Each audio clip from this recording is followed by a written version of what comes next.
Welcome to Stargate SG1 for the first time still, not a Star Trek podcast. My name is Jeff Aiken, and I'm watching Stargate SG1 for the first time. And I'm Brent Allen, and I'm also watching Stargate SG1 for the 47th time. But for the first time, I am looking for what Stargate is trying to teach us.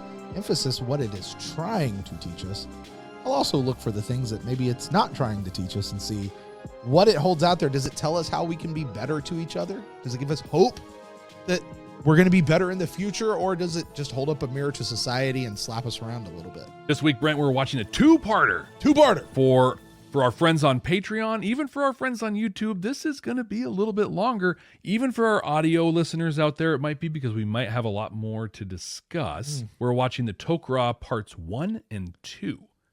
Now, I got very specific in my prediction last week. You got way specific. I thought you were going to be like, we meet them, and there we go. I think I have an aversion to like accurate predictions. To go back to our Babylon 5 show, I nailed some pretty huge stuff. Like it was the third season, right? Third season that those things came up. And nailed them, and I was pretty excited. And I got pretty beat up by a lot of the community because of my reaction, being excited. And so I think now I've developed like this aversion to being right on my predictions. And so to sabotage myself, I get really specific. So I think we're going to meet some Tok'Ra.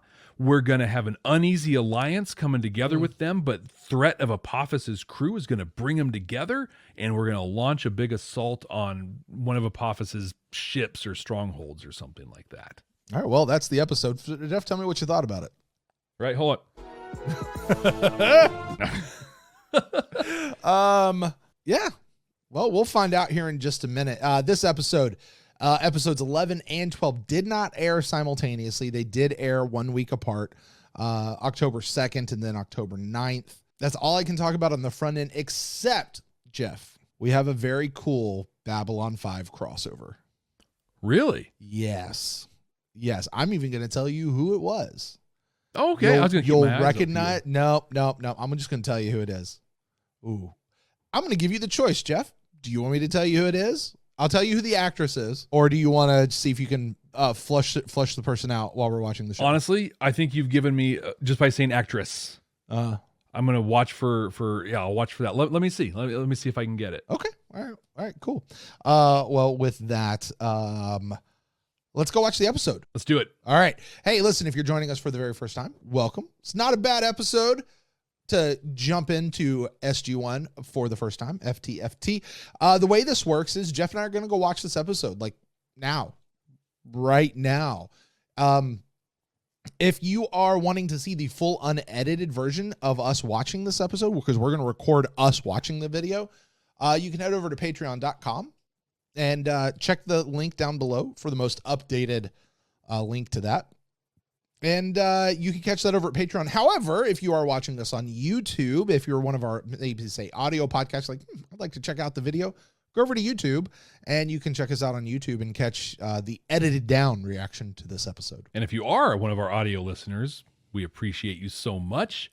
And you're about to pull a pretty slick trick because you're going to gate into the future. You're going to catch us on the other end of these two episodes where I'm going to share my for the first time reactions, and Brent's going to share his for the 47th time, but first time, looking for sci-fi messages reactions. Brent, let's start the Tok'Ra. Let's go, Captain. Oh, wow, we're right in. We're coming back around. Hands alive. We cannot wait. We didn't even get like... Kid? Oh, we saw this. Oh, okay. Yeah. We didn't even get Christopher Judge being like, previously on SG1. I will never. I thought that we were just right into a war zone. And this looks familiar. Sure. Oh, yeah. This thing's gonna go on for months, so you don't have to check up on me tomorrow or anything. Dad, please don't go like this. I guess in the scope of the show, it's been months because it was in August. Well, I mean, you say months, but I mean, how this stuff works. Like... And Jolinar kind of feeds her these memories, right? Because she doesn't have access to them. Like immediate access.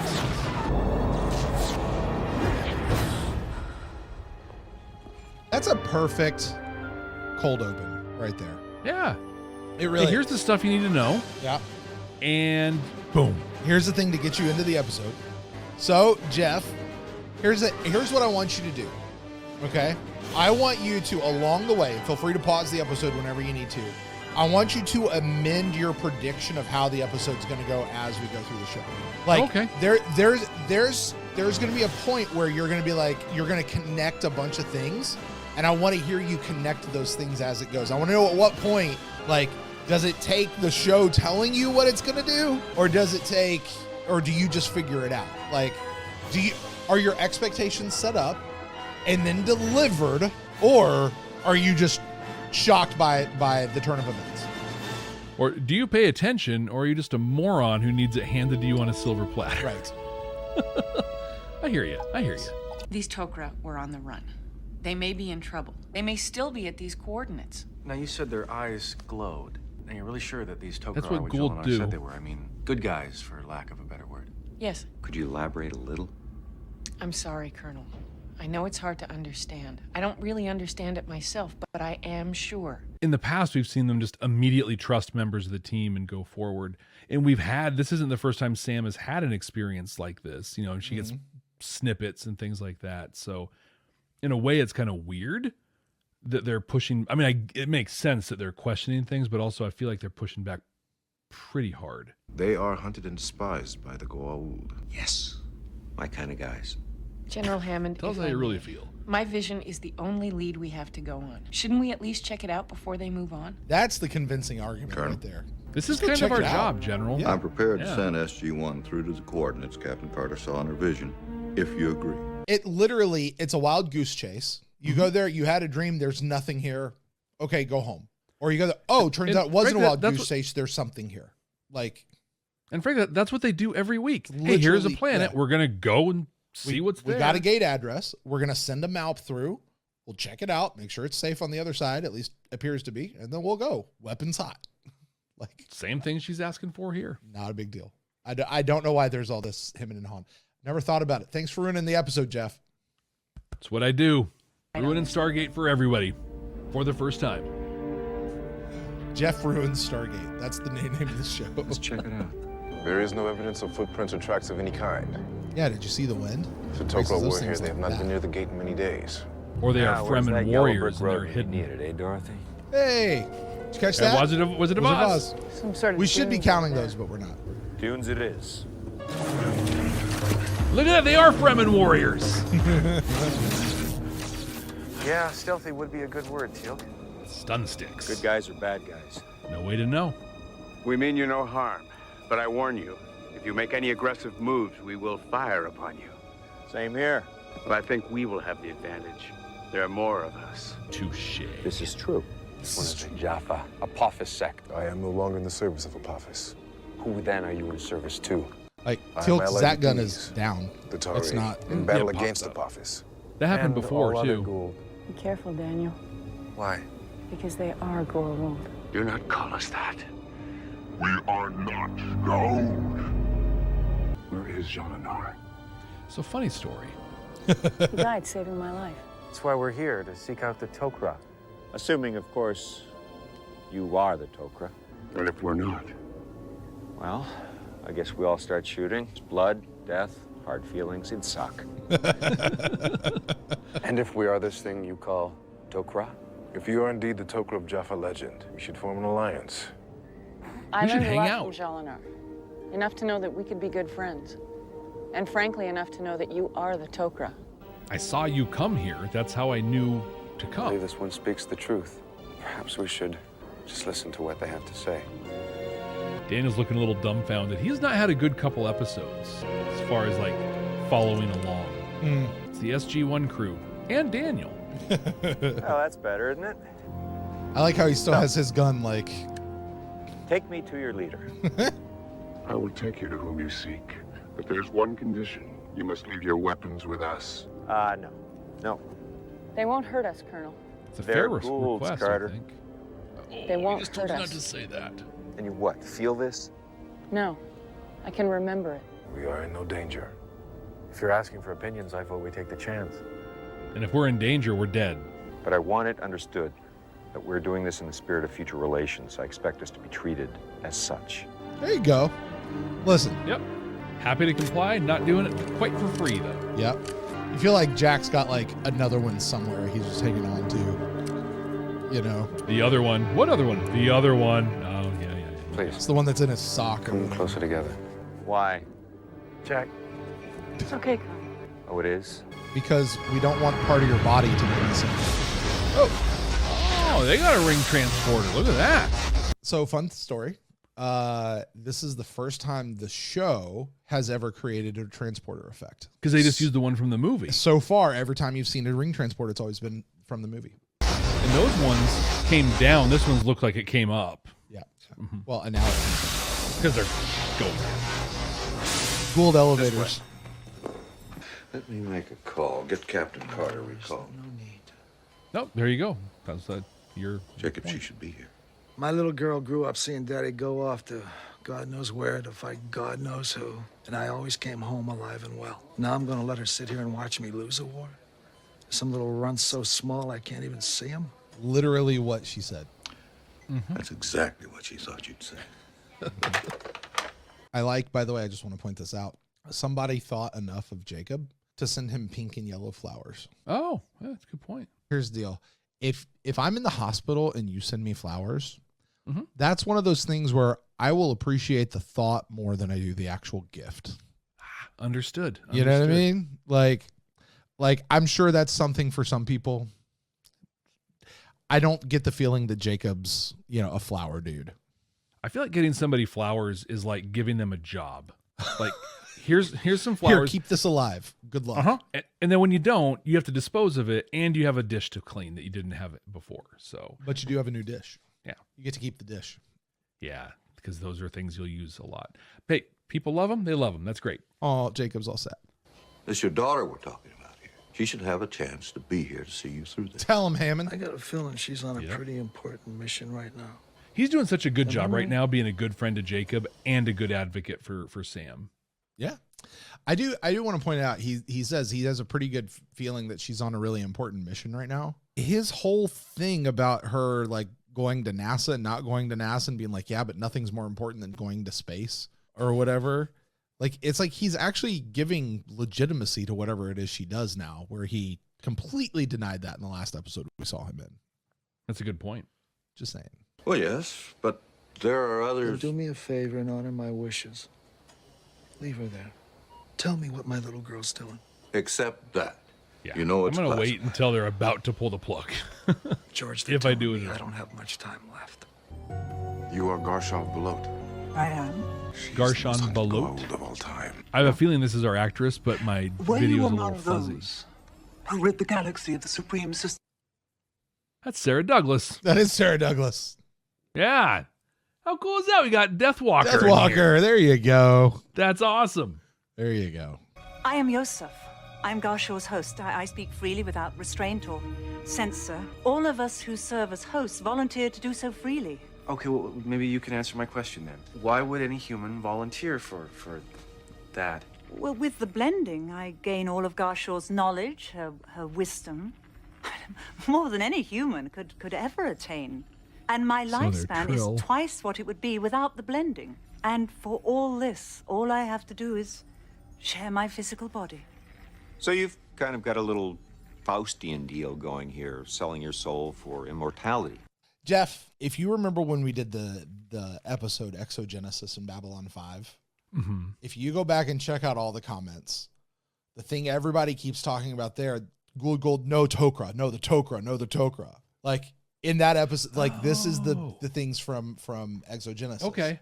They're So if I go back, I go back and people, I'm just going to be like, oh, I get this now. Now you'll get, because they're like, oh, it's the Gould. No. And people are like, well, I'm surprised you didn't say Trill. And I'm like, actually, it sounds more like Tok'Ra to me, but whatever.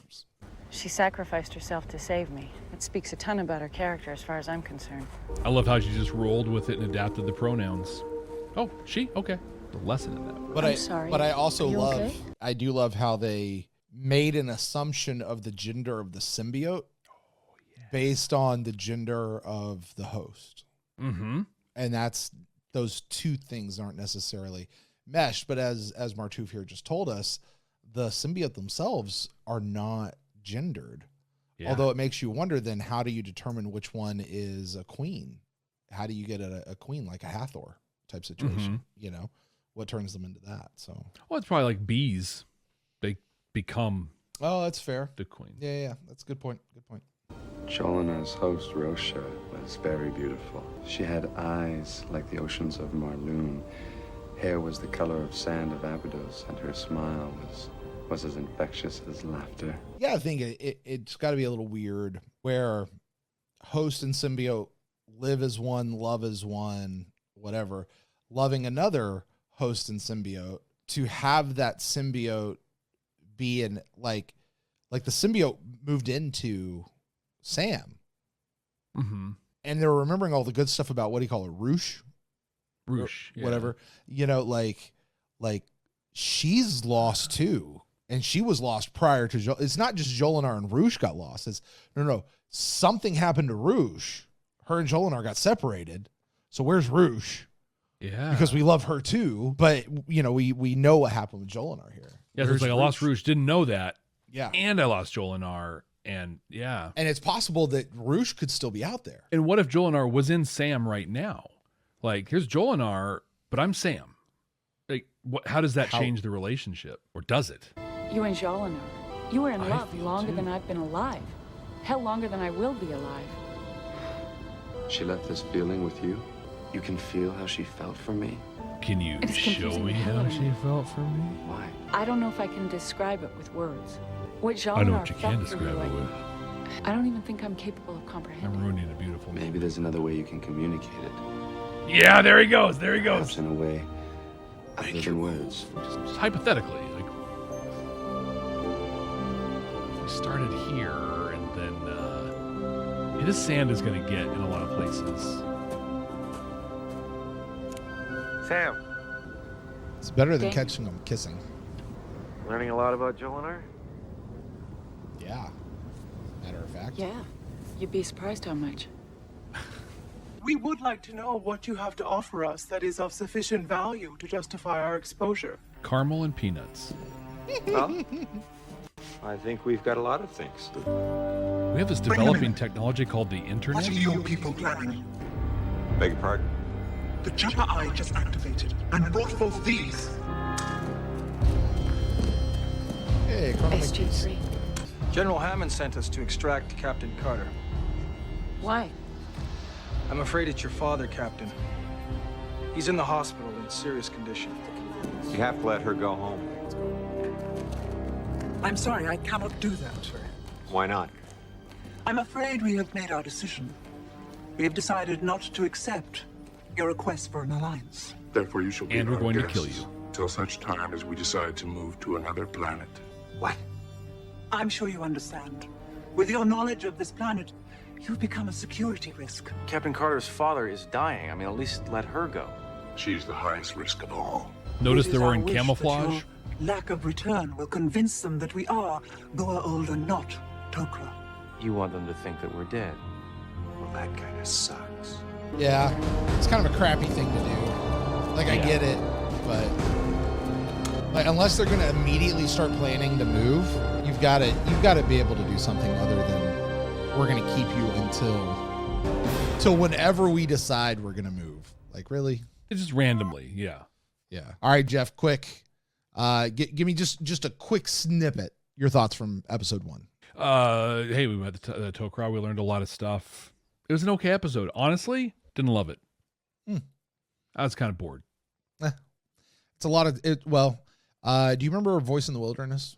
That 2-parter, Babylon 5. Remember the first episode?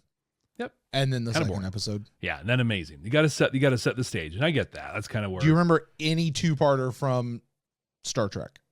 Yeah, same thing. The first episode's kind of, and then the second episode's like, oh, here we go. I'm interested to hear from you as a first-time watcher. Is this second episode going to be, here we go? Right? Yeah. Or where are we? So, all right, let's go. She's the highest risk of all. She contains the memory of Jolinar of Malkshire. You know, and now the risk of Carter containing the memories of Jolinar of Malkshire does not change regardless of where they are. Right? Like, if that's going to be the case, she's got to be their prisoner, like, forever. Ever. If you're going to use that Also, train of thought. Also, she's been with the Tauri. See, I'm trying to use the words this whole time with that. And as far as they know, hasn't. Well, they don't have reason to think otherwise, but the risk has already been released. Pandora's box has already been opened. Yeah. But they're also like, it's not just that, but it's like, what if you get captured? Like, you could have all the great intentions in the world, but what if you get captured? And that's no good. None of you have volunteered to be host to one of us who is dying. I mean, if you are so disgusted by the very thought of blending, then how can we be associated with one another? I mean, it is obvious that you have distaste for our very being. No, it is simply a lack of understanding. We have no hatred for you at all. Then be a host to Selmak. Well, I wish I could say I was okay with that, but... It's a big The very leap. thought sickens you. There is nothing more to be said. There will be no alliance. You will remain here until You're we say assuming it sickens me. I just don't understand. I also have a whole life outside of here I want to keep. Well, I mean, in as much as they're saying you sicken us or we sicken you, you're having that same thing about us. Mhm. And Andrew said, he's like, it's not that, it's we don't understand. Like, that's a real prescient thing that Daniel just said, because yeah, this whole idea is like, it's not even gross. It's just, I don't like it. Everything about it makes my skin crawl. Well, why? Well, ultimately, because I just don't understand. Mm-hmm. You know, because apparently there are a bunch of people in this little group where the humans were like, actually, it sounds like a pretty cool deal. Yeah. You know? So there's a way to get there, and it probably wasn't, hey, do this, or we're going to keep you prisoner forever. Yeah. Right. Doesn't sound like a very willing host. Exactly. You want me to kind of touch on my prediction throughout this? Yes, I do. I'm beginning to doubt the veracity of these Tok'Ra. And in fact, when O'Neill says, looking pretty Gould to me, we had a moment of Tilk kind of looking like, almost giving us the eyebrow raise. Like, and he didn't say anything, just that little piece. So I think there's more. This isn't the pure Tok'Ra thing I was thinking it was going to be. Okay. Let's find out. I don't know what that means for the prediction yet, but that's there's where no I'm at. Apophis attack right now, though. So Correct. Nothing even like close to that. where they now have to form an alliance to. Yeah, I was kinda looking You're for that right, thing. though. It's about forming the alliance. Like, But I was kind of looking for that forced, like we have no choice, but we have to come together. And it still could come. This is our cold open, but at this point, I now doubt the Tok'Ra, and I don't think Apophis is going to be part of this. Not that I thought he was, but What is the one thing that they need the most? Hosts, which we can't give them. What is it? You said that Can't the you, symbiote though? can cure most problems in a human. Yes. Does that include cancer? Oh, Daddy! What is cancer? you just got it. I feel like an idiot. I'm sitting here the whole time. I'm waiting. I'm like, okay, put the pieces together. Put the pieces together. I have Put them 100% together. just been thinking them as totally separate storylines. Just that were something just to meant create drama for Sam, right? Yeah, and to get SG3 on site. Yeah. Like that was like there's something for that. Yeah. So yeah. That's me compartmentalizing right there. Yes, Jeez. yes. Hey, man. Spoiler alert. That's what this episode's about. So let's go. It's a disease in humans where the cells grow out of control. You get tumors. Oh, yes, it's a common ailment amongst your species. We cure it all the time. It's no problem. Oh, well, Colonel, you know. I think we should at least try to offer it to Not my a big dad. So here's what I've been doing, and have also we have a whole planet full of sick and dying humans. Several of which would probably love the opportunity to become a host as opposed to die. By the way, go to the hospital. A lot of those people probably also have kids or grandkids, and you're going to need to go visit them for Christmases and Thanksgivings and whatever other holidays they celebrate around the world. My father, he's got cancer, and if Just be really Selma clear, can it's a save his life, I potential. think he'd be willing to try it. But you have to let us go back. I will let 2 of you go, but the rest will remain That's to fair, ensure actually. that you will return. That's or let 6 of them go and keep 2. Like you just need some leverage. Colonel O'Neill, where's Colonel Makepeace, SG3? They were supposed to extract only Captain Carter. General, we need to talk. I like that they're coming back Carter. without their weapons. I am truly Like all their sorry stuff's about your still father, Still there. but I have to question the wisdom of what you're suggesting here. General Hammond, my father possibly has minutes to live. Could you please speak quicker so we can make this decision. And also, I get General Hammond. Like, I respect that in the prior episode, he was like, I'm not giving my secrets away. Not going to do it. That's cool. That's great. Now we're at a point where, hey, we can go save this guy, or he can say no and he'll die. Like, there is zero risk. Because if he becomes the host, he's going to go hang out with the Tok'Ra. He's not sticking around. Right. Also, he now becomes a part of the mission. Yeah. And you've got somebody on the inside with these, he's a general. You think he might have a security clearance or two? Yeah, something. Some sort of clearance. What I've seen. To break from above us and then turn to fight him shows great conviction of character. You wonder if We the just received Tok'Ra word need from our a scout few in the Jaffa. Sharanka quadrant. All right. The gold Maybe citizen lords have Braytak's been got told where we are. They've dispatched new 2 little motherships. When will they arrive? Within the day, perhaps hours. Start the evacuation. Okay, here we go. That's convenient. We can let them go now. Dad, have you ever heard of the Stargate program? No. Was that one of your satellites? I don't work with satellites, Dad. That was just a No kidding. I never would have guessed. I travel to other planets. Visit other planets. Much farther away than any astronaut goes. So you're not going to tell me the truth here? She is telling you the truth, Jacob. She goes to other planets. What, like in simulations? No, in reality. Every week, different one. At least We three discovered or a piece of four alien times a month. technology.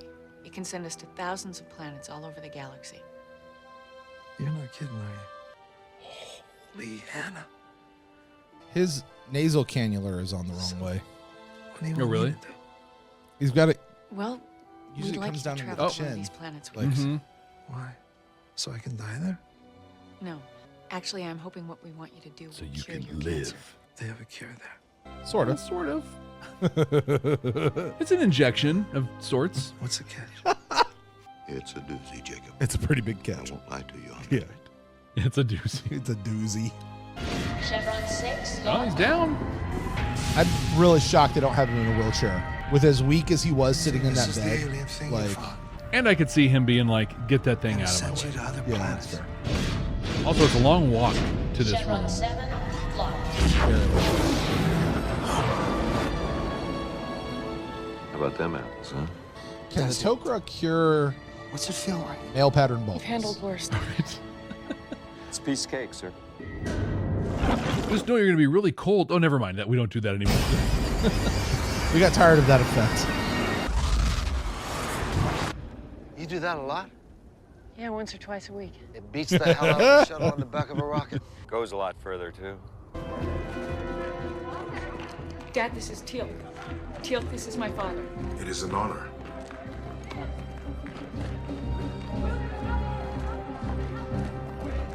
He's doing a good job just looking like, This is where they've been stacking I'm cool. Also, I'm freaked out.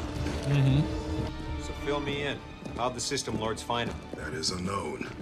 You talking about a spy here or what? Well, if that's the case, moving to another planet is not going to do them much good. Teal, you know those little teleball things? Is make piece a plant? Right. How small do they make those? I have seen them small enough to fit in the palm of your hand. Remember what he's talking about? Oh, the little round thing that the council dude had. Yeah, the last thing you saw was a big ass ball chilling in the middle of the Stargate, right? But Yep. before deciding, might I suggest that you take a moment to get to know the symbiote that wishes to blend with you. That actually makes sense. This is her. And it helps reach Actually, understanding. you only see the host, the symbiote's inside her. Here's my big question at this point, outside of getting to know her, is how does it get inside me? That's a fair question. Like at a high level, I can think of two ways, and I'm not really keen on either one. Two entrances, and I'm not. And one of them's really an exit. So, you know, or you could do it the way the other ghoul do it, and just right through the back of the neck. None of those sound good. That's not even an entrance or an exit. That's you just burrowed. We could be together for a very long time. You don't look so good. You are no vision of beauty yourself, sir. We're gonna be all right. Get in here. I got a sense of humor. I'm good. Honestly, that's all I need. Just give me somebody with a sense of humor. I'm all right. Sorry.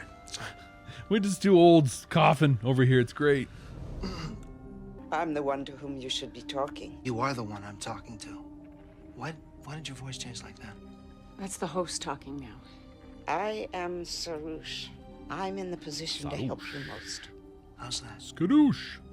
I will die. Selmak will live on. You will take my place as host. You will? I don't understand. Will I? Selmak is wonderful. She is selfless and caring. She's good company. She has a wonderful sense of humor. Well, that's good, Dad. You can sit around for hours cracking yourself up. That's funny. I would love that, to be honest with you. So totally. I've had Finally somebody to laugh at my stupid jokes. We have hundreds of episodes out, you and me, and no one's been laughing the whole Selmak is time. among the best educated of the Tok'Ra. Will you excuse me, ma'am?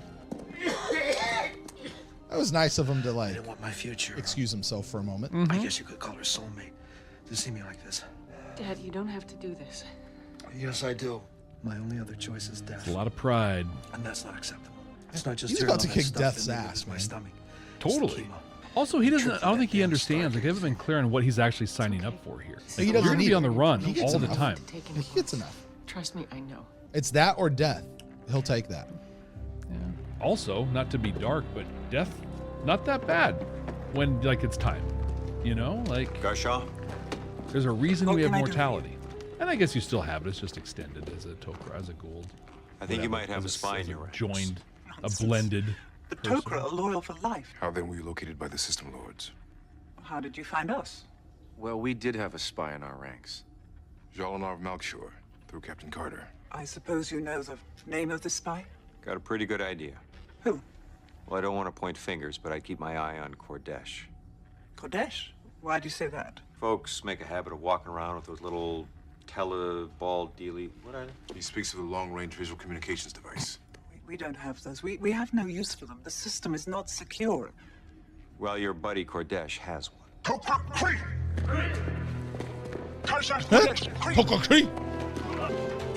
Cree. It's like their universal word for everything. You're right. Kodesh! You must come with me and face questioning.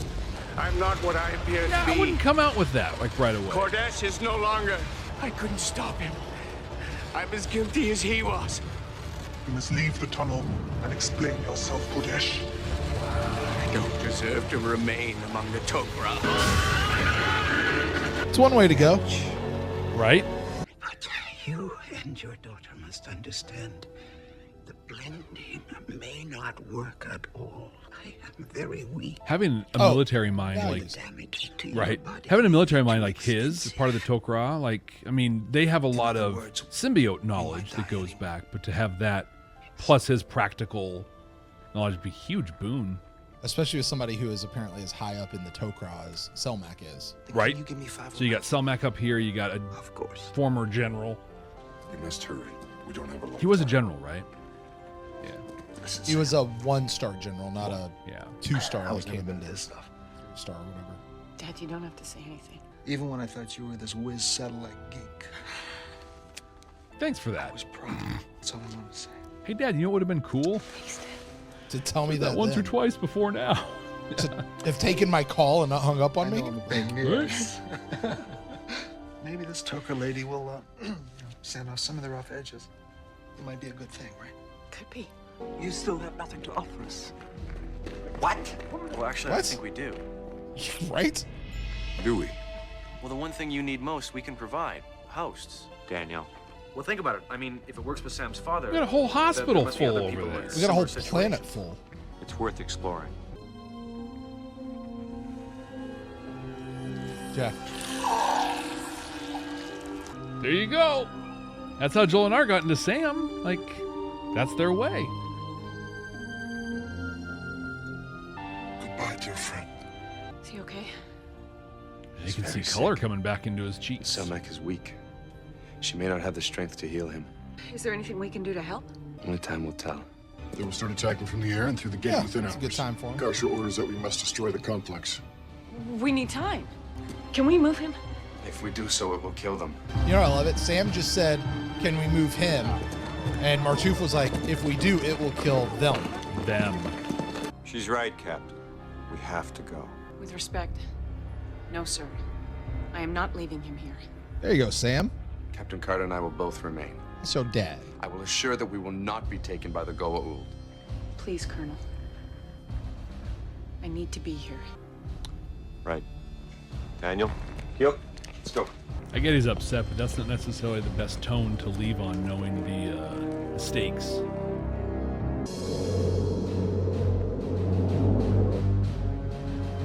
That's a lot. I got a Zat gun. Pew, pew, I'm gonna zat the whole death glider. You better punch in that code and make sure the iris is open. Yeah, we got away from the death gliders. Splat. Dad? Toof. I am here. Let's move. Shall we not make our escape? Yes, we should. Is my dad in there somewhere? I'm here, Sammy. Whoa. What? Holy Hannah! No more arthritis. We should make our leave as soon as possible. Good. Run. This way. In part 1, I was complaining about a false sense of urgency. Now it's like, there's a real sense of urgency. Go! We opened the gate or did they? We have no choice. That's got to be tough to know. Only, did it whoosh? There's the signal. Oh, yeah. Open the iris.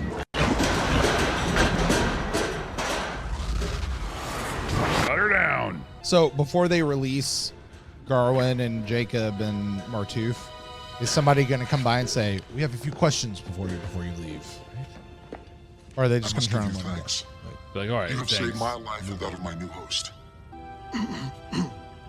So when the little fella inside me's talking, do I sound like she does? That is correct. It's strange. I can feel myself talking, but it's not me saying the words. You know? Don't know. Take your word for it. How do you feel? I don't know. Don't want to know. Considering I got one of those things inside me, pretty damn good. I already know everything there is to know about the Tok'Ra. You made the right call. I hope so. I would be proud to serve as liaison between the Earth and these people. Good. Well, on that Super note, valuable. perhaps you Good, can ask because them to you come are. with me to do a little Right. debriefing. I'm afraid we can't. There you Let's go. There you go. You are safe here. Because of the Well, I'm smile. afraid you can. The Goa'uld may already be at the site the Tok'Ra have moved to. You can't stay a little longer? We must go quickly and stop the tunnels there before they are grown. We must move the Tok'Ra to yet another new home. Do you not have a dialing device here? Yeah, we slapped a little one together. I like that the Tok'Ra also call it a dialing You made it device. yourself. Impressive. Will you show it to me? I would like to put in the coordinates myself. This way. Bird, I will watch over your father. This literally as if is you like, were my okay, own. you guys need to go right now. Can we catch up in a week? I look forward to seeing you. Right? Yeah. Like, we're gonna, you know where we are, so. We'd like to talk some more. It's ironic. isn't it? Actually, just send Jacob. Like, I was trying to find you a better assignment and you didn't need it. Now you found me the best assignment an old soldier could dream of. Thanks, kid. Do you have to go I so gave soon? him compassion. Look at Yeah. that. Apparently, I'm the oldest and wisest among us. This box has a signature in it we can recognize. Just send it through the gate and we'll know you want to contact us. Thank you. I like you too, Selmac. Thanks. is it Uncle Selmac now or Aunt Selmac? Or I think it's just Selmac. Don't call us. We'll call you. We're gonna call. I know you entered in those gate coordinates, but guess what? We got redial. Also, you used to work for this company too, Jacob. I think you know we're not done here.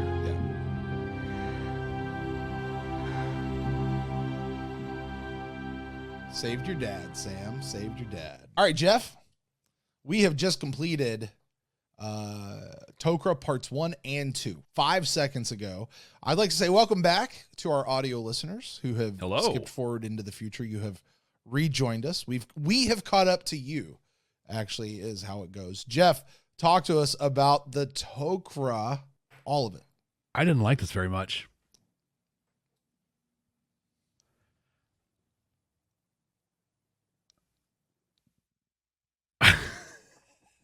I hope you didn't just screw up all the stuff I got to cut you back in. No, here's the deal. Jeez. For real. What? Okay. This was like 90 minutes, right, of episode. And like my biggest takeaway is like, what? Nothing. Okay. My biggest this was sorry, like I'm screwing you up. I'm sorry. We're professionals, man. We can do this. This was like 90 minutes. And there's some stuff, and there's some cool stuff in this for sure, and I'll bring it up. But like my takeaway out of this whole thing, 90 minutes of this is, so those little wormy things aren't Gould. There's symbiotes. And then there's different kind of factions or something, like the Tok'Ra, the Gould. And I think that's a super important thing. I have this whole time up until now thought of the little wormy things, just like Jack and everybody else. Those are Gould. That's what it is. Yeah. Nope. Those are Gould, just like I am a human, but I'm an American, right? And so it would be like if the Americans went and did awful things in other places, hypothetically speaking, and then people were just like, oh, well, all people that look like that are Americans and they're whatever. Nope. Those are those ones. So like that was big. Yeah. I like that we know that Tok'Ra means against Ra. That's kind of cool. Yeah. Tok'Ra. High point. Tok'Ra. But why Ra? Why did they use the name Ra? Did you pick up on that? I didn't. Because Ra was the supreme system lord. Oh. So you have the system lords, and Ra was like over all the system lords. He was like, so there's King even a System hierarchy Lord. there. Yeah, but they took him out, and now you have just the system lords. And go ahead and put 2 and 2 together now, Jeff. Right. What's Now happening we're all amongst working. the system lords? Yeah, we got to get that top spot. Yeah. We also learned that the symbiotes do not have genders. Mm-hmm. That was interesting, and we postulated a little bit, how do they have a queen or whatever? And my guess is they're like bees, and somebody becomes that. But it was interesting because this whole time also, I thought they were Gould, and I pictured them as gendered. You pointed out the interesting point that like we're gonna assume, right, that like they're matching up to whatever, and I thought that was interesting. Well, and even at the end, if I could just point that out, when Jacob is having the conversation with Sarush, Selmak's old host, Sarush continually refers to Selmak as she. Yeah. And so now Selmak is inside Jacob, so is Selmak still a she? Is Jacob going to refer to Selmak as a she from now on? I'm trying to remember in deep, because I mean, honestly, the Tok'Ra, the symbiotes as a whole, but the way the Tok'Ra handle them specifically, really a really close echo of the Trill in Deep Space Nine. Sure. So willing hosts, you carry their knowledge, all these kinds of things. Did they ever gender the symbiote, or was it just always the symbiote? You talking about the Trill? Yeah. In Star Trek? No, Trill were non-gendered. They were non-binary and could go with any side. Yeah. Well, I mean, in terms of, did they gender them, and like, did they call Dax he? No. I don't remember. I mean, yeah, I'm not going to sit back and say they never used a pronoun he for Dax as a symbiote or she, but they very rarely refer to the symbiote by itself. It's usually the host. Like it's talk about Curzon, it's he. You talk about Jadzia, it's she. Yeah, exactly. Sort of a thing. I just bring that up in terms of I don't like when people judge or weigh creative art from the past through the lens of today. Sure. Right. Yeah. So I'm not doing that here. What I'm asking is, were this made today? Would they be using pronouns at all? If they were talking about the symbiote, would they be specific in making sure they used they, them, or something else? It's just I have no answer or whatever. It's just a thing I'm curious about. Just that's not a thing we thought about, in the late 90s. It's a great question. I think just because it's in the public conscious, some of it would honestly have to depend upon the showrunners and the writers if that's what they were, if they wanted to take advantage of that.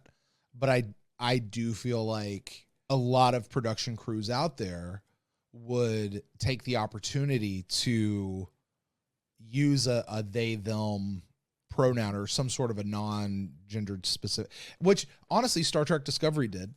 Yep. With Blue Del Rio, I think was I think that's right. Yeah. Was the actor's name.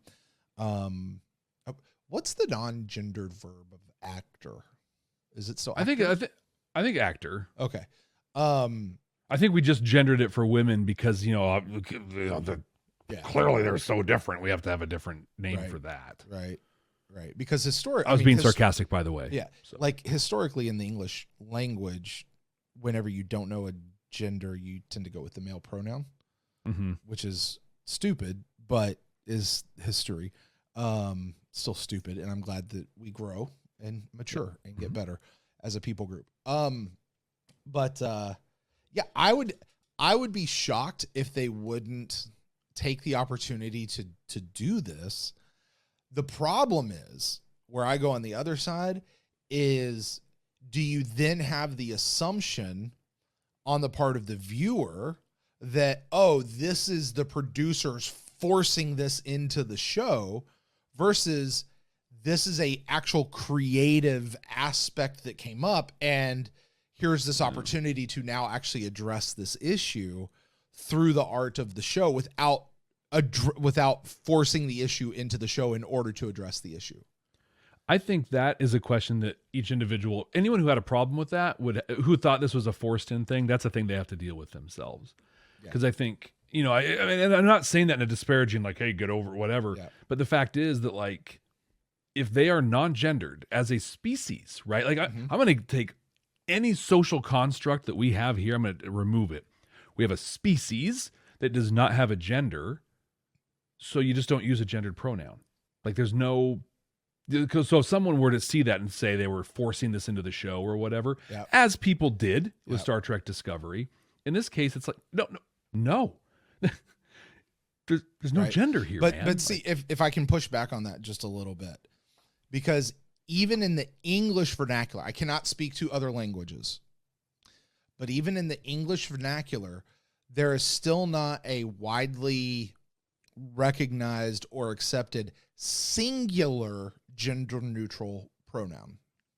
There outside are of the impersonal it. No. I know that some exist because they've recently been created, but there aren't those that are widely recognized and used, is what I'm saying. They're not part of the overall public consciousness and part of our vernacular. And that's something we as a people need to get used to, need to start using. Yeah.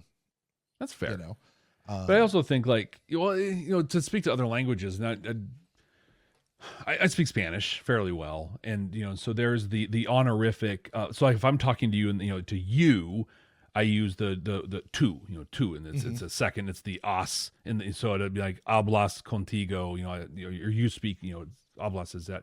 But if I'm showing respect, I use the honorific of usted, right? So instead of hablas, I say habla. It's a different conjugation of the verb. Usted is a thing. There's no there's usted and ustedes that happen. I'm kind of working my way through the idea of the thing of, like, there is a singular in that one. So that's a whole thing that actually didn't prove my point whatsoever and just supported yours. But yeah, you're right. There's not one. But I also think that when, just generally because we don't have one, when there's a thing, this is an it, right? And we're not going to call a person an it. So we've agreed to that as a society. So the other option is them. We're not going to call them those, and so how do we take a thing? But them is plural, not singular. It is. Except for when you use really bad grammar, and you just throw them in there, and now all of a sudden when people use it on purpose, now it's a big issue. Right. Yeah. I'm just saying, I grew up in a place where people didn't really follow all the rules of grammar all that time, and they'd quite often use them and they, for where y'all would fit in just fine. Exactly. And now when we want to use them and they, we want to get particular over whether or not it means one person or multiple people. I just want everybody to know that is my actual normal birthed speaking voice. I'm not putting on making fun of anybody. He puts on, like, this is him. This is my put on. Yeah. The practiced voice. Yes. The thing I loved in this episode was General Hammond. He was so great. So yeah. Outside of the Shatner-esque speech when like, hey, here's some real urgency where I got to go see my dad. And he's speaking so slow. Outside of that, he goes and visits Jacob in the hospital. So he's in bad shape. And in that thing, he did 3 just incredible things. He was an awesome friend to Jacob. Yep. I'm here for you, man. Like, I'm going to hang out. I'm going to talk about this stuff. He stood up for Sam and pushed back to his buddy Jacob in a way that like supported and advocated for Sam.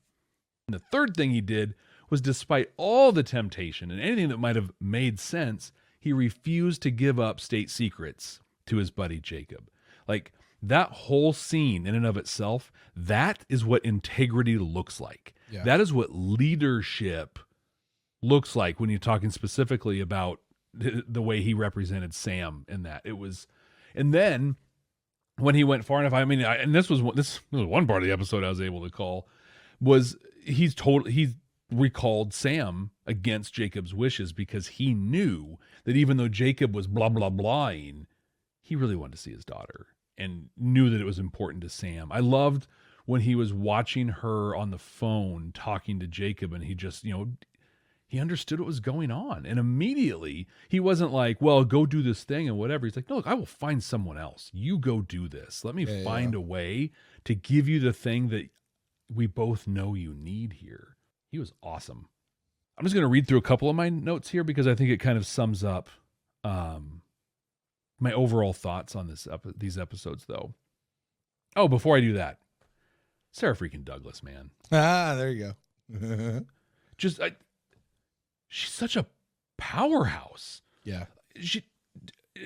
Her role in this, she was great, but I almost feel like it's a waste of her talent because it wasn't huge. So I'm hoping that we see her again. It was an important role, and she played this weird, we're friendly and compassionate, and we're the opposite of the Gould. Also, we are paranoid, we are freaked out, and wildly risk averse. Mm-hmm. She played it really well. She was awesome. I think I can't think of a time I've seen her in something that I didn't like.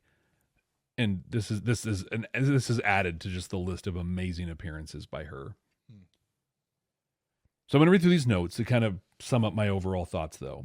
First, oh my God, the pacing of part 1 is so slow. Yeah. There was a point you paused to say something, and the episode was like 4/5 done. And I was like, nothing has happened. What is what is going? How are we almost done with this episode? Now, it wasn't so slow that I couldn't, like, it was a slog, but it was just literally like, okay, make something happen. Then I have Sam proposes her dad being a host for Selmac. Apparently, this is the point of the episodes, and I am disappointed. Oh, 2 ships are on their way to the Tok'Ra. I'm less disappointed now. There you go. Like, I became less disappointed over the whole thing. And maybe that's why I wasn't so keen on this. I think I was so married to my prediction of like, we're going to go have this big space battle thing. And as soon as they said the ships were going to come, I'm like, oh, this is going to be awesome. We got some death gliders a little bit over the thing. And I get that wasn't the point of the episode. This was an emotional episode that showed friends. It showed family. It gave us more insight into just the universe and the galaxy as a whole. Yeah. And so, I mean, I'm not saying this was a bad episode. I'm saying this could have been a 1-parter, and it would have been, I think it would have hit a lot harder if it were a 1-parter. So one observation and then a thing I want us to talk about. I thought it was cool at the end, and you rolled it back to make sure I heard it. The Gould enter in through the neck because they don't want to see the host's face and see that in the reflection. They want to see that fear forever. Whereas the Tok'Ra lay face to face and go in as if to kiss each other and go in. And I just thought that was such a beautiful, comparison between the 2 cultures and how different just fundamentally they are. So here's the conversation that I want to have. At the end, Garshaw, Sarah Douglas, says, one day the Tok'Ra and the Tauri will take down the system lords. The Tok'Ra are constantly on the run. They're looking behind themselves all the time. They're scattered. They're having a hard time finding hosts. The phrase that Sam used was 0 to negative population growth. Yep. How are they ever going to come together and be able to mount an actual offense against the massive power of the system lords, especially if we're talking about all of them? I'm sure this will play out through the series, but I want you to try and imagine that this is all you've seen so far. Yeah.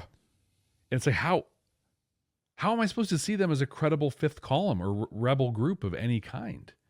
What kind of thoughts do you have any thoughts on that? Or well, I think there's an assumption that the Goa'uld are so much further technologically advanced than we are as people at this point.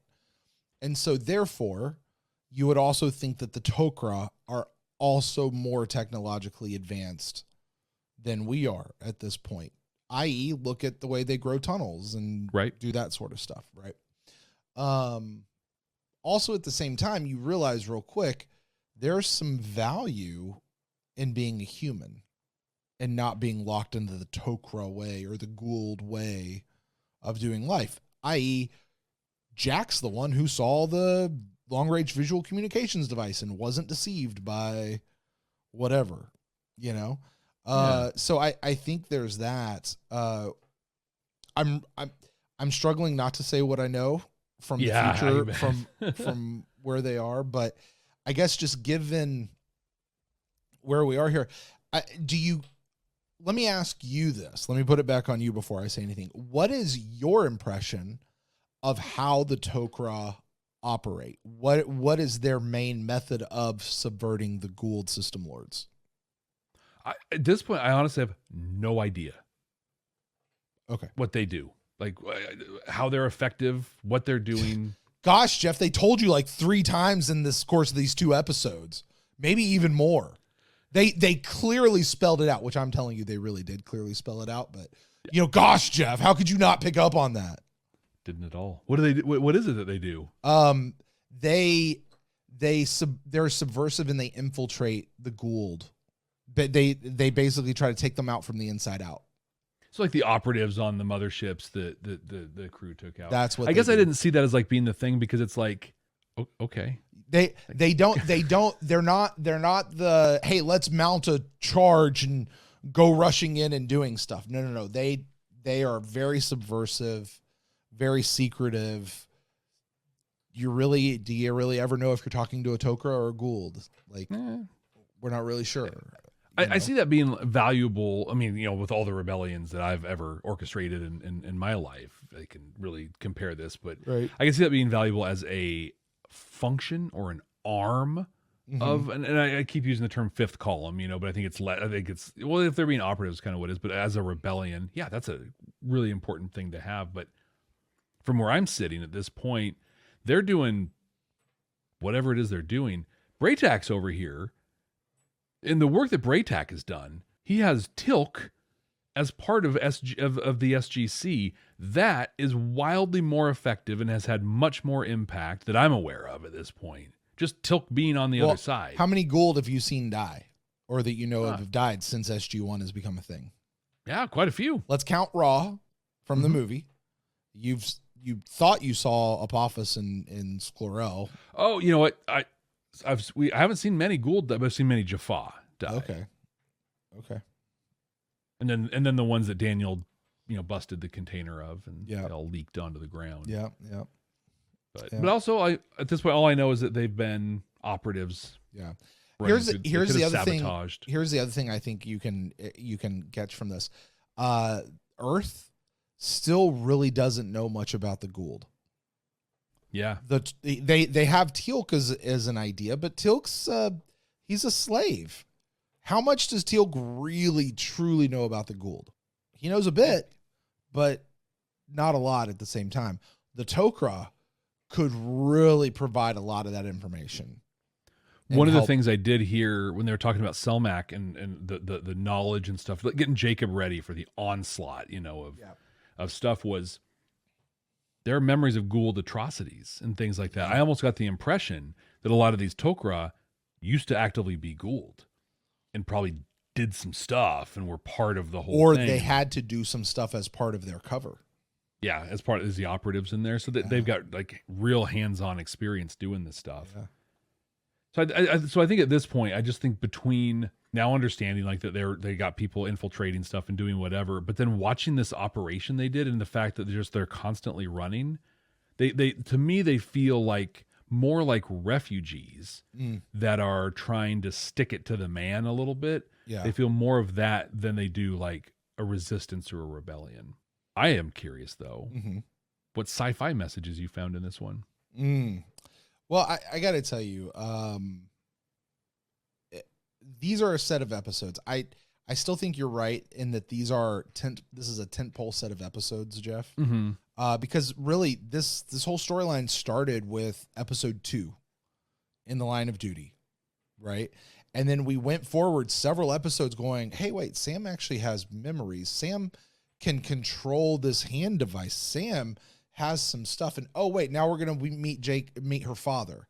And oh, turns out he's got cancer and there's all this big issues. And then all of a sudden you bring it all together with what they're trying to do. And the solution to it being that Jacob goes and becomes a Tok'Ra, and not just any Tok'Ra, but like a main Tok'Ra, the guy, and brings these people together. Jeff, this is a show that is ultimately about how do you get two people who know almost nothing about each other, who don't trust each other, who don't see value in each other, to come together and work together. And it's more than just give them a host. Overheating? Yeah. Sorry. No, it's totally good. Just going to fix it real quick. We referenced it just a little bit while we were recording the episode, but I want to make sure I bring it up here because I want to dive into it. And I want this to be a little bit more of a discussion, Jeff. So if you have some stuff to add to this, please feel free to jump in. And I also want to make sure our audio folk get to hear this piece as well. There's this moment in the episode where Garshaw just kind of like they've rejected the alliance. They've said, no, we're not going to do this. And, you know, Jack and them are kind of like, well, why not? Why not? And she gets just pissed. And she's like, the very thought of us sickens you. And I think probably the most incredible line out of the whole episode is said almost in ADR. Daniel speaks up and he goes, no, it's just we don't understand you yet. Yeah. You know what I mean? He's like, no, we just don't understand. It's not that you sicken us. We just don't understand. Give us some time and we're going to understand you. I have often said that I contend with, I fight against, and I will continue to fight against. I will do a litany. I will fight for this the way Jeff fights for TKO being a good episode. It is a great episode. I fight with the idea that Voyager ruined the Borg. Okay. So many people keep saying Voyager ruined the Borg. Voyager took all the teeth out of the Borg. Voyager weakened the Borg. No. I think what Voyager did was it explored the Borg. And in exploring the Borg, it explained the Borg. We got to know the Borg. We got to know how it worked from the inside out. We got to see what it does. We got to actually learn about what it is like to be a drone within the Borg, more than what we ever got with Locutus and Hugh from Next Generation, right? Okay, yeah. And here's the thing. Knowledge makes the scary not scary anymore. So did Voyager take the teeth out of the Borg? No, but it showed us what the Borg really are. Yeah. The Borg were this big, monstrous, mysterious thing. And it's not that Voyager weakened it. Voyager just exposed it to where we know what it is. And once that you a big, know, scary unknown out is there. Now we know. And I think it was very prescient of Daniel to say that our aversion to being a host. And let's face it, we all have an aversion to like there. Think about it. What if you're in this opportunity? You're given this opportunity to go be a host. There are some people, Jeff, who would be like, you know what? That is my bag. I'm in. Right. I don't have to be saying, I want to do it right now. Where are you on that, Jeff? I think it came out while we were watching the episode, and I immediately had the question of, how does that thing get inside me? Like, I wouldn't be, ultimately, I would not be opposed to the idea, but I would have a laundry list of questions. And even after Jacob, like they did a little interview, right? Selmack's like, hey, I want to ask you some questions, like 2. Yeah. Hey, what do you think of the Gould, and are you a good man? Like, wow. But also, like, I don't think it was ever made clear to Jacob that, like, hey, you're going to agree to this and you're going to cure your cancer and that'll be cool. Also, you'll probably never see Earth again. You're going to be running across the galaxy with us. You're going to be hunted by massively powerful military. He didn't know any of that stuff. I would have so many questions before I went in. I would need to understand. And you would ask those questions so that you could understand. Exactly. I would approach the issue with curiosity. Exactly. So I think that there's the whole episode, like both of them, center on getting them together. Where did we open? They're going through the desert, which, by the way, I looked it up while the episode was on. They filmed this in the Richmond Sand Dunes, which exist in Vancouver, British Columbia. Oh, so okay. They're still in northwestern Canada. But which, by the way, they also filmed New Caprica City from Battlestar Galactica. Really? In that same place. So anyway, okay. Whatever. But point being, they started off as enemies. Everybody have your guns trained on each other. Mm-hmm. And they go through the process of, hey, we'd like to be friends. No, we're not going to be your friends because you have nothing to offer us. Yeah. Which I think goes to show the Tok'Ra have a very bad Gould habit of jumping to conclusions. Okay. And not coming up with alternatives. And not looking to see what you can do. And we see the humans here really continue to be like, no, there's other things we can offer you. We can get to this spot where we actually could work together because it's a good thing for us to be friends. Yeah. Even if there's not much to offer, we still have a common enemy. That's numbers. Yeah. Right. So yeah, I think this is a huge episode that does teach us a lot. It shows that sometimes, yeah. And how did it work out in this particular episode? You've got to show trust in the other person first sometimes. In this case, let's talk about Jacob. Jacob goes in, he's like, okay, I got a few questions. I want to know how this works. I want to know what this is. But as you said, he didn't get the course in everything. Right.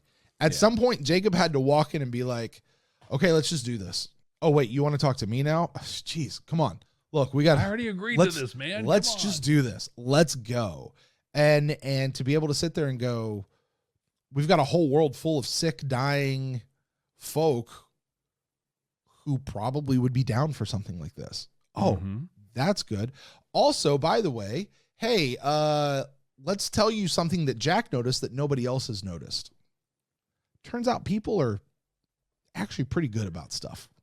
Right? Yeah. This could be a good ally. They proved themselves. They took some time and wound up proving themselves, even in the midst of their distrust with each other, their mutual distrust, right? Mm-hmm.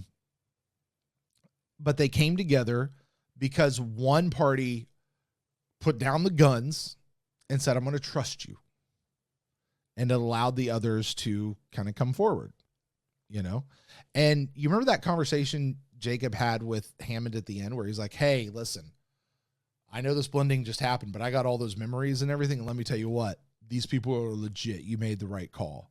Yeah. Selmack also had to have that conversation with the Tok'Ra folk to be like, hey, I know this blending just happened, but let me tell you what, being an ally with those folks back there, you got some bulldogs. Right. Gonna work. This is going to be good. Like, we can do some stuff now. And I know there are limitations, so we're not going to go too far with it, but yeah, so all that to say, I gotta bring all this home into a a rating. Jeff, before I do so, did you want to add anything to that? I want to give you an opportunity there.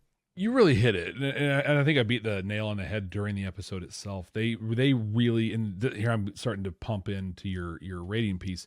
They really drove home the idea of understanding and making assumptions without understanding. And I think your description of like someone has to take that step, has to take that risk and reach out. I think there's also just the piece we talked about earlier too of approaching things from a place of curiosity instead of superiority. To your point again earlier, the Tok'Ra definitely have some Gould tendencies, jumping to conclusions, assuming the worst, thinking they're right, things like that. Whereas Daniel, I think specifically, because Jack was in that place too. Now you're Gould to me, seems the same. Whereas Daniel's like, I'm curious, like I want to understand. I mean, share these things and stuff. This is the first good Daniel episode we've had in a little while. They always weren't bad, but he got to play our Mary Sue, in a couple of these. And here he's like, no, like I have real questions. I think he was really living a lot of the message, and he was the one who was able to bridge a lot of the gaps that brought us to a happier ending. So, I mean, that's really all I had on it, but I agree that I think this message was very strong through here, and I hope that's reflected in your Chevron rating. Yes. Well, it will be reflected in my Chevron rating. I'm going to give this one 4.5 chevrons. Oh, wow. I almost want to go 5. I still feel like a lot of this is, no, Jeff, I'm going 5. This is a 5 chevron episode to me all the way through because it really dives into that. Jeff, this is an episode I could see Star Trek doing. Yeah. I like it. Change some character names, change some costumes, and it's Star Trek. This is an episode that I very much feel like we could see Babylon 5 doing in a similar way. Mm-hmm. I mean, think about Sheridan walking in, trying to form some sort of an alliance, and then you got Delenn over there on his side, and like I could see Babylon 5 doing this. Certainly I could see Stargate doing it. Yeah, maybe, but I think even Star Trek came close to this again with Trill episodes, but both in Deep Space Nine and Discovery. Like, and most of those though were more focused on the symbiont than it was the alliance or whatever. But there's still that question of like, do I understand what I'm doing here, and what am I offering in exchange for trust? Yeah. Well, I mean, I think in some ways we also saw this with Enterprise when you had the lowly humans trying to offer their alliance to the Andorians or the Tellarites, even the Vulcans, bringing them all together. Like this is something we saw them do. This is one of those quintessential sci-fi shows. It's not a Star Trek show. It's a sci-fi show that sci-fi does so well and shows how people from distrusting groups can, in fact, come together and work together, setting aside those differences. So, yeah, I'm going 5 chevrons, Jeff.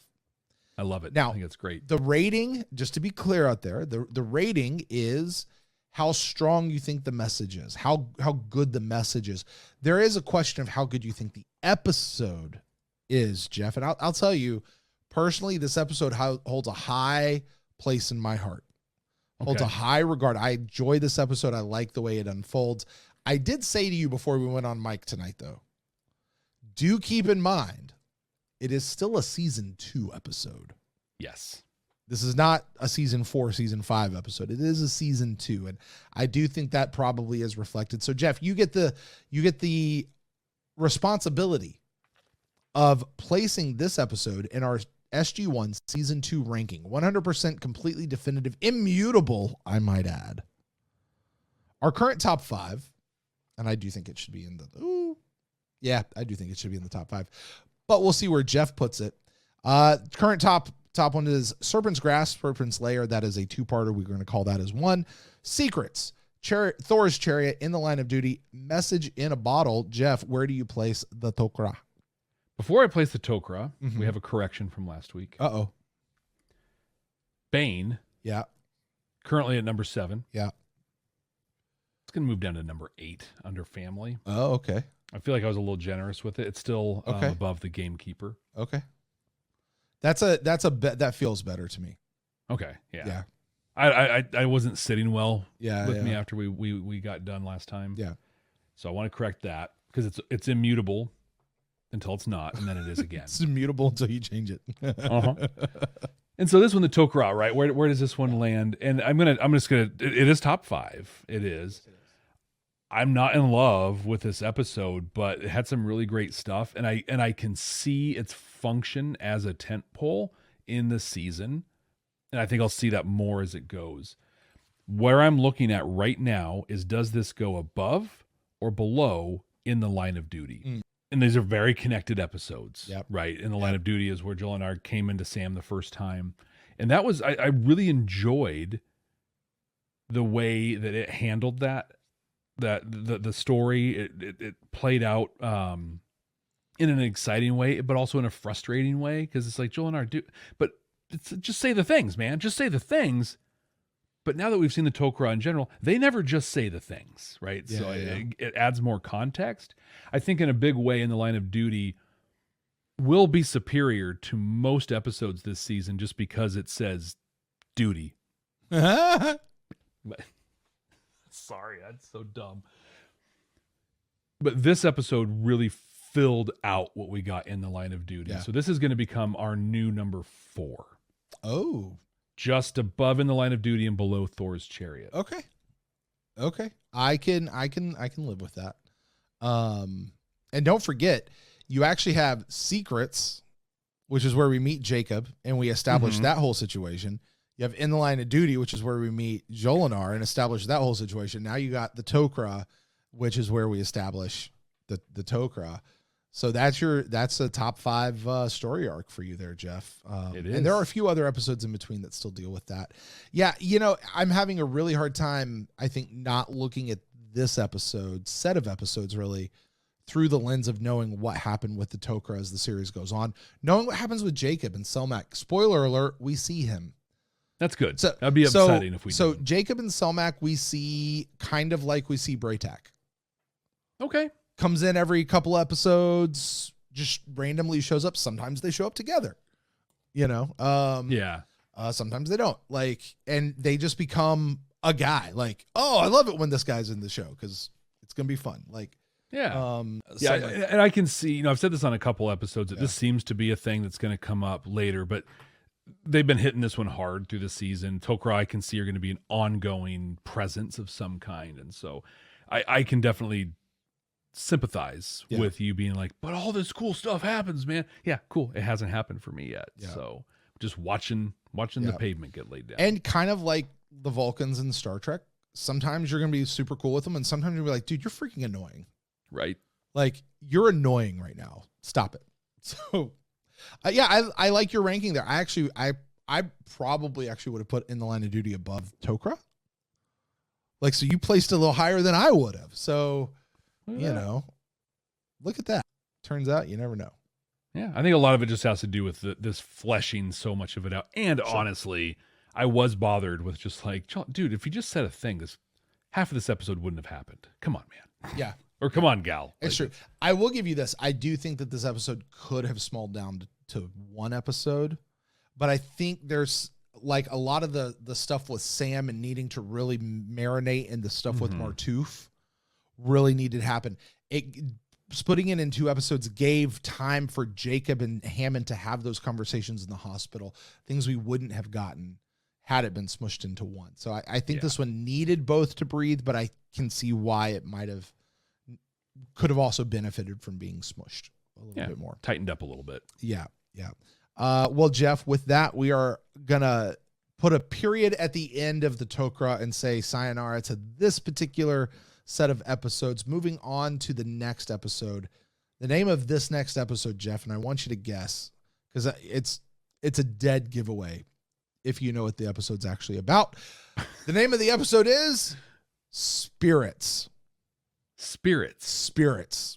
What do you think? I will tell you, this also tends to be one of those episodes that a lot of sci-fi shows do, minus Babylon 5. They haven't had this would have come out close to Halloween, I'm guessing. Yeah, fair enough.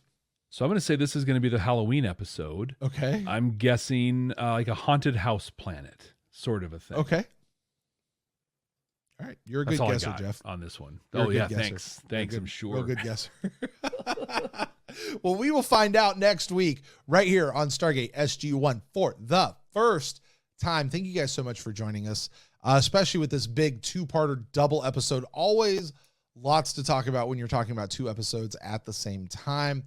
Hey, listen, while you guys are here, please remember, no matter where you get your podcast or YouTube or Patreon or whatever, be sure to like, subscribe, share, all that sort of stuff. If you have the ability to leave us a rating and review, we would greatly appreciate that.